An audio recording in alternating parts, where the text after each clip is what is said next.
এরকম লোক আছে কি নাই? আপনারা অনেকেই চিনবেন, বিশেষ করে চট্টগ্রামের একজন, তাকে আমি সুস্থ মানুষ বলে মনে করি না। তার নাম হচ্ছে জাহাঙ্গীর। অনেকে অনেক নামে তাকে চিনে, তবে আমি তাকে নামটা সুন্দর করেই বললাম।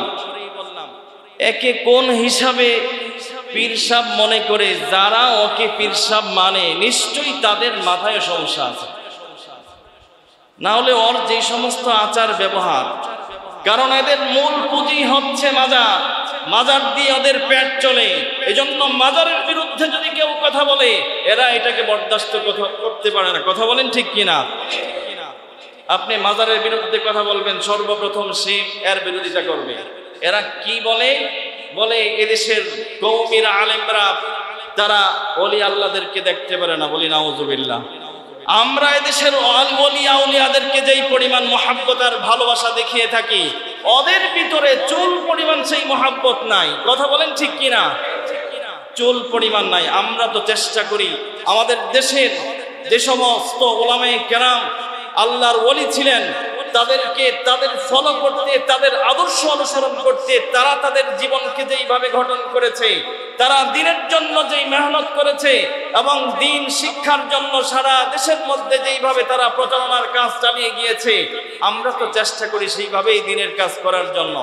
এই ভণ্ডগুলো বলে আমরা বলে ওলিয়া উলামায়ে কেরামকে দেখতে পারি না। এদের টার্গেট একটা, এদেশে মাজার যদি বন্ধ হয়ে যায় তাদের আর পেট চলবে না। এজন্য মুসলমান ভাইরা আমার, শিরিকের কথা যখন বলা হয় তখন বলে আমরা শিরিক করি না, কিন্তু তাদের কার্যকলাপ যখন দেখবেন শিরিক থেকে একটা কার্যকলাপ মুক্ত নয়। তাদের প্রত্যেকটা কাজ হচ্ছে শিরিকের কাজ। এজন্য তাদের মাথায় দেখবেন, ভারতের শিখদের মাথায় যেই টুপি পড়ে, শিখেরা যেই টুপি পড়ে, ওরাও ওই সমস্ত টুপির মতো টুপি পড়ে। এদেরকে দেখলে বোঝাই যায় না ওকে আলেম নাকি পীর সাহেব নাকি জালেম। সরকার এত সুন্দর পাবনা পাগলাগাড়া তৈরি করেছেন, এদেরকে বাইরে রেখে আর ভালো ভালো মানুষগুলোকে ভিতরে ঢুকায় রাখছেন। গত কয়েকদিন আমি আগে খবর দেখলাম, অনেক সুস্থ মানুষ পাগলাগাড়াতের মধ্যে আছে, আর সব এই ভণ্ড পাগলগুলোকে সরকারের বাইরে রেখে দিয়েছে। এজন্য আমার সরকারের কাছে আবেদন থাকবে, এ সমস্ত শিরক পাগল যারা আছে, মাজারপন্থী যারা আছে, তাদেরকে যেন অচিরেই সেই পাগলাগাড়াতের ভিতরে প্রবেশ করানো হয়। মুসলমান ভাইরা আমার, এজন্য ইব্রাহিম আলাইহিস সালাম তিনি সর্বপ্রথম সন্তানের জন্য দোয়া করলেন কার কাছে? আল্লাহর কাছে। কি দোয়া করলেন? রব্বি হাবলি মিনাস সালিহিন। রব্বুল আলামিন, আমি জানি আমার বয়স বেশি হয়ে গিয়েছে, আমার স্ত্রীর বয়স বেশি হয়েছে, সন্তান ধারণ করার মতো কোনো ক্ষমতা এখন নাই, কিন্তু আপনি যদি চান, আপনি যদি ইচ্ছা করেন, তাহলে অবশ্যই এই অসম্ভব সম্ভব। এই অসম্ভব আপনার পক্ষে সম্ভব। সুতরাং আপনি আমাকে একটা সন্তান দান করুন। হযরত ইব্রাহিম আলাইহিস সালাম দোয়া করলেন, আর সেই দোয়া আল্লাহ তাআলা খুব সুন্দরভাবে কবুল করে তিনাকে জানিয়ে দিলেন কি? ফাবাশশারনাহু বিগুলামিন হালিম। আমি তাকে একটা সুন্দর সহনশীল ধৈর্যশীল সন্তানের সুসংবাদ দান করলাম। সুবহানাল্লাহ। দোয়া করেছেন আল্লাহর কাছে, আল্লাহ দোয়া কবুল করেছেন, তিনাকে একটা সন্তান দান করলেন, অত্যন্ত বিনয়, নম্র এবং খুবই ধৈর্যশীল। কেমন ধৈর্যশীল আপনারা কিছুক্ষণ পরেই বুঝতে পারবেন। স্ত্রী এই কথা শুনে বলে, এটা কি সম্ভব? এত বয়স হয়ে গিয়েছে, এখন আল্লাহ আমাদেরকে সন্তান দিবেন, সন্তানের সুসংবাদ প্রদান করলেন, এটা কিভাবে সম্ভব? ইব্রাহিম আলাইহিস সালাম বললেন, আমার রব যেই কথা বলেছেন, যেই ওয়াদা করেছেন, এটা 100 সত্য, এতে সামান্য পরিমাণ কোনো সন্দেহ হতে পারে না। এবার রব্বুল আলামিন সন্তান দান করলেন। সন্তান দান করার পরে বলছেন, ফালাম্মা বালাগা মাআহুস সা'য়া ক্বালা ইয়া বুনাইয়া ইন্নী আরা ফিল মানামি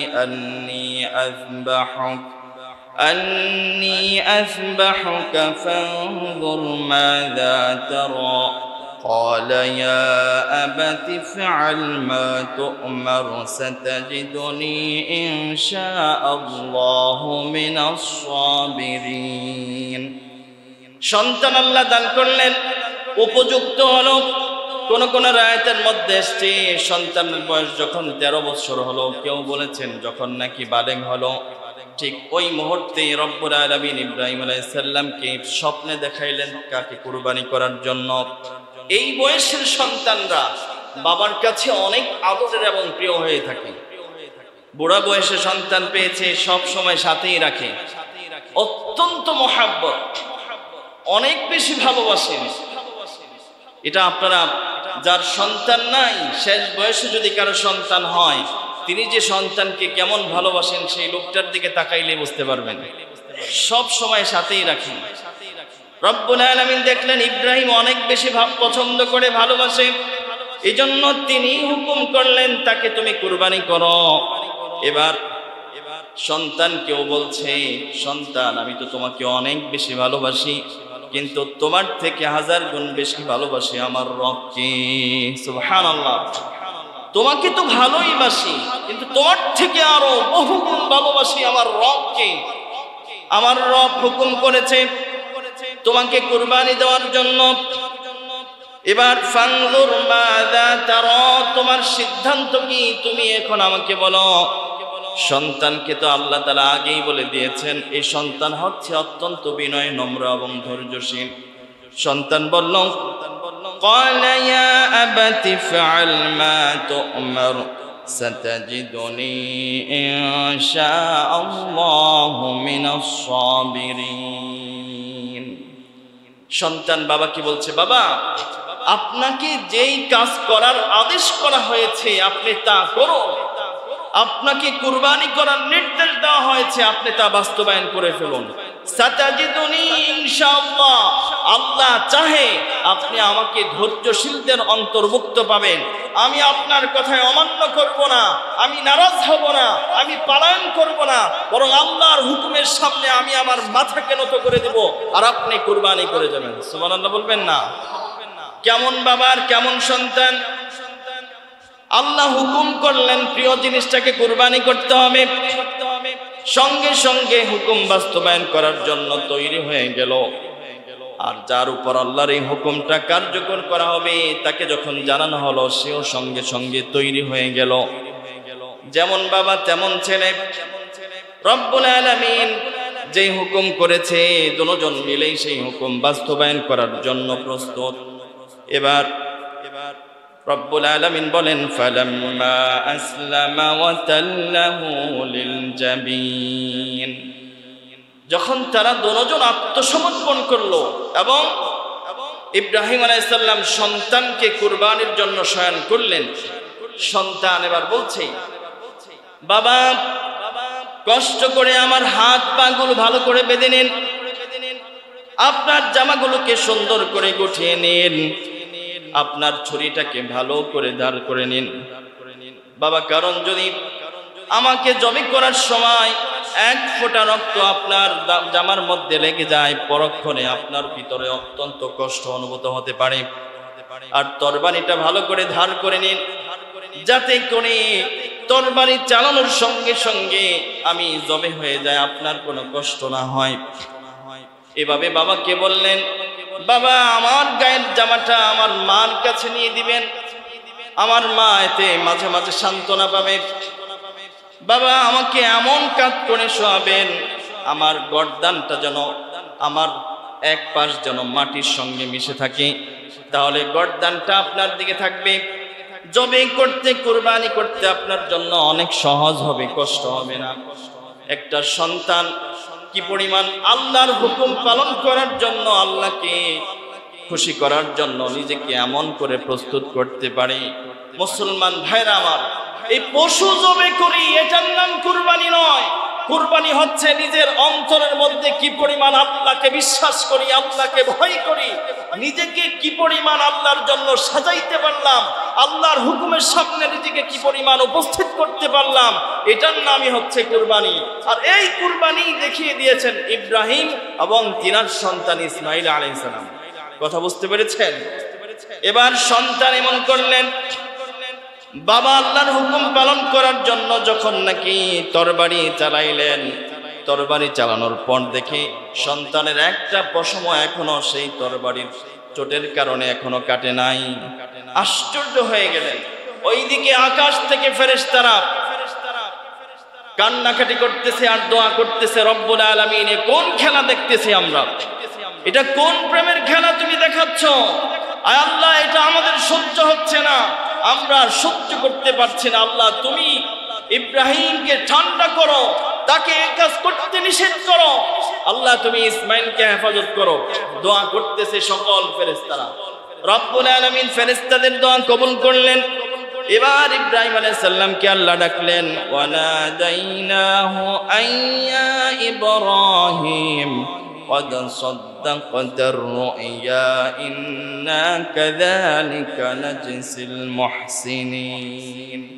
আমি ইব্রাহিমকে ডাকলাম, হ্যাঁ ইব্রাহিম, তুমি তোমার স্বপ্ন, তুমি তোমার আমার নির্দেশকে তুমি পুরা করেছো, বাস্তবায়িত করেছো। আর এইভাবে আমি আল্লাহ সৎকর্মশীল যারা তাদের আমি প্রতিদান দিয়ে থাকি। রব্বুল আলামিন এই কাজে খুশি হয়ে জান্নাত থেকে একটা পশু এনে তিনার তরবারির নিচে দিয়ে দিলেন। পশুটা জমে হয়ে গেল, কুরবানি হয়ে গেল। আর সেই পশু কুরবানি গোটা উম্মতের জন্য কিয়ামত পর্যন্ত যত মানুষ আসবে সমস্ত মুসলমানদের জন্য আল্লাহ তাআলা আবশ্যক করে দিলেন। সুবহানাল্লাহ। তো ইব্রাহিম আলাইহিস সালাম তিনি মূলত কুরবানি দিয়েছেন, ত্যাগ তিতিক্ষা সহ্য করেছেন। আল্লাহ যেভাবে হুকুম পালন করতে বলেছেন সেভাবেই করেছেন, বিন্দু পরিমাণ হেরফের করেন নাই। এটার নামই ছিল কুরবানি। আর তিনার এই কাজের প্রতি আল্লাহ খুশি হয়ে জান্নাত থেকে একটা পশু এনে দিয়েছেন এবং তিনাকে মুহসিনিন হিসেবে আল্লাহ গ্রহণ করেছেন। তিনি সৎকর্মশীল, তিনি বিশ্বস্ত, তিনি সত্যবাদী, তিনি আল্লাহর হুকুম পুঙ্খানুপুঙ্খানু পালনকারী। মুসলমান ভাইয়েরা আমার, তাহলে বর্তমান আমাদের যেই কুরবানি আর ইব্রাহিম আলাইহিস সালামের যেই কুরবানি, সেই কুরবানির সাথে মিল আছে নাকি অমিল আছে? কথা বলেন, মিল আছে নাকি অমিল রয়েছে? অনেক অমিল রয়েছে। আমাদের বড়াই চলে কে কার থেকে বড় পশু কুরবানি করবো আর নাম ফুটাবো। আমাদের বড়াই চলে, আমাদের নিয়ত চলে কুরবানির গোশত গুদামজাত করে রাখবো, সারা বছর খাবো। গরিবের যে হালত হওয়ার হোক, এটার নাম কোনো কুরবানি নয়, বরং অন্তর থেকে ত্যাগ তিতিক্ষা এবং আল্লাহর সামনে নিজেকে এমন ভাবে উপস্থিত করা যাতে আল্লাহ বুঝতে পারেন যে হ্যাঁ, আমার এই বান্দা আমাকে খুশি করার জন্যই কুরবানি দিয়েছে। মুসলমান ভাইরা আমার, ইব্রাহিম আলাইহিস সালামের জামানার পর থেকে আমাদের নবী মুহাম্মদুর রাসূলুল্লাহ সাল্লাল্লাহু আলাইহি সাল্লাম পর্যন্ত যেই জামানাটা ছিল সেখানে কুরবানির অনেক পার্থক্য হয়ে গিয়েছে, কুরবানির অনেক বিকৃতি ঘটিয়েছে। আল্লাহ তাআলা সেই বিষয়টা কোরআনুল কারীমের মধ্যে এনেছেন। মা জাআলাল্লাহু মিন বাহিরাতিন ওয়ালা সাইবাতিন ওয়ালা ওয়াসিলাতিন ওয়ালা হাম ولكن الذين كفروا يفترون على الله الكذب وأكثرهم لا يعقلون। রব্বুল আলামিন শরীয়ত সম্মত করেন নাই বাহিরা, সাইবা, ওয়াসিলা, হামকে। এগুলো হচ্ছে কিছু প্রাণী যারা নাকি প্রতিমার জন্য, মূর্তির জন্য উৎসর্গ করে দিত। এখনো আমাদের দেশের মধ্যে এমন অনেক গরু ছাগল পাওয়া যায়, মাজারের নামে মান্নত করে দেয়, সেগুলো চলাচল করে, সেগুলোকে কেউ ধরেও না, সেগুলোকে ধরা যাবে না, দুধ দহন করা যাবে না, সেগুলোর বাচ্চা হলে সেগুলোকে ধরা যাবে না বলে জাহালাতের জামানায় এমন কিছু লোক ছিল, এইভাবে তারা কুরবানি করত। বলি নাউজুবিল্লাহ। আল্লাহ বলছেন আমি তো এটাকে শরীয়ত সম্মত করি নাই। তুমি মাজারের নামে মান্নত করে শিরিক করবা, আমি আল্লাহকে বিশ্বাস করলে তুমি এই কাজ কিভাবে করো? আমি তো এটাকে শরীয়ত সম্মত করি নাই। এই মাজারের কথা বললেই দেখবেন ওই ভণ্ডদের গায়ের মধ্যে খুব বেশি লাগে, খুব বেশি লাগে। তারা টার্গেট নিয়েছে কি জানেন নাকি? যেহেতু মাজারের বিরুদ্ধে আল্লাহ নিজে বলেছেন, হক্কানি উলামায়ে কেরাম বলে থাকেন, এজন্য তারা বর্তমানে টার্গেট নিয়েছে যে আমাদের থেকে এদেশের আলেমরা, কওমি আলেমরা যেহেতু জনগণকে দূরে সরিয়ে দিচ্ছে, সুতরাং এক কাজ করতে হবে। কি বলে? যেহেতু মিডিয়া